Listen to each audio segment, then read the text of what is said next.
Hi, this is Thomas Crank, writing coach with Crank Out Words. I'm excited for another episode of Crank Out Words. I want to give a special shout out to my friends at Rejoice Christian School, 6th graders. You guys are awesome. Can't wait to read your stories. Thanks for all the feedback and comments. And today, what I want to do is share... What's that?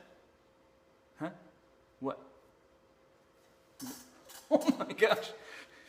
Mona Lisa. Here, let me take care of that. I don't know what it is with her, but she likes to pop up in like everything. So give me a second. I'll take care of that.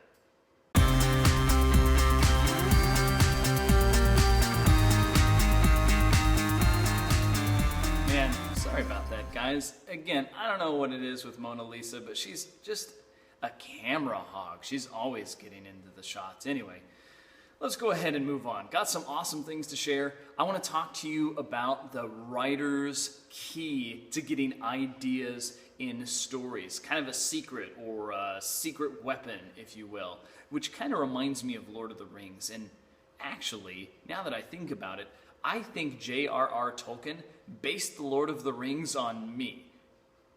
Well, yeah, I know, but I'm not that old, okay? I'm missing a lot of hair, but I don't actually know J.R.R. Tolkien, and no, he didn't base the story on me, but I am going to tell you a story about a ring. I was working with some guys who were homeless a couple years back, and I was helping them learn writing so that they could use those skills to take different tests, to get into colleges and things like that. And this one guy, and let's just call him Frodo because I don't want to use his real name, but he came up to me one day. He was working at McDonald's, didn't have a lot of money, and he came up and he was wearing this suit. And he was like, "Dude, check it out. I got these new cufflinks." They were golden cufflinks, and I was like, "Why? Why would you buy something like that?" Oh well. And then the next day he came up and said, "Look, I got this new ring," and it was gold. It was like just like Frodo's ring, you know. And I was like, "Where'd you get that?"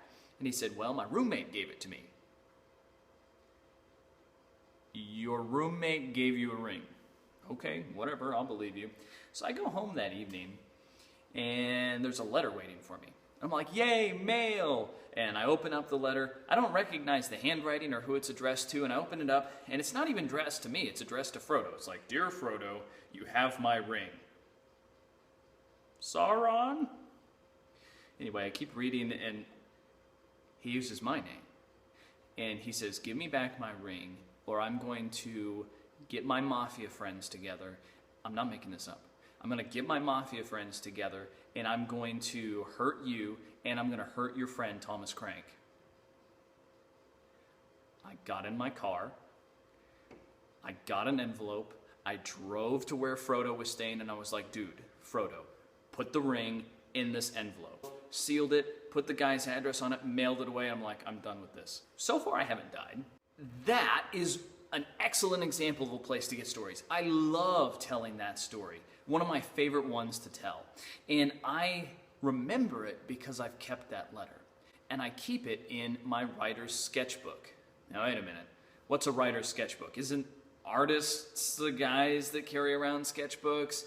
Well, yes and no, but writing is an art. And as writers, we should have sketchbooks, whether that's a notebook or whatever. And if you're able to keep your ideas in there, you're going to build an idea library over time. So the question is, what on earth do you actually do with a writer's sketchbook? Well, I'll go into more detail about that next week, where I'll share specific examples from a lot of my sketchbooks and what I do with it. You can personalize it and do whatever you want as well. But let me give you a couple of ideas to get you started. You could put observations, things that you see throughout your day, overheard conversations, story ideas, writing prompts, all of those kind of things. Maybe even keep it next to your bed, and if you have a dream, you can wake up and then, write your dream in there. That's a good thing to do as well, and I've done that in my sketchbooks. Let me go ahead and give you another writing prompt for you to put in your sketchbooks today, and then your homework, fun homework, okay? I want you to go out and get some kind of sketchbook. Could be a notebook, could be an artist's sketchbook, could be, something as small as this little guy right here. Whatever it is, get a sketchbook and then start writing for 10 minutes every day. Next week, I'll give you more ideas of what you can actually do with your sketchbook, okay? This will improve your writing. Writing every day will do that. So here's your writing prompt for today.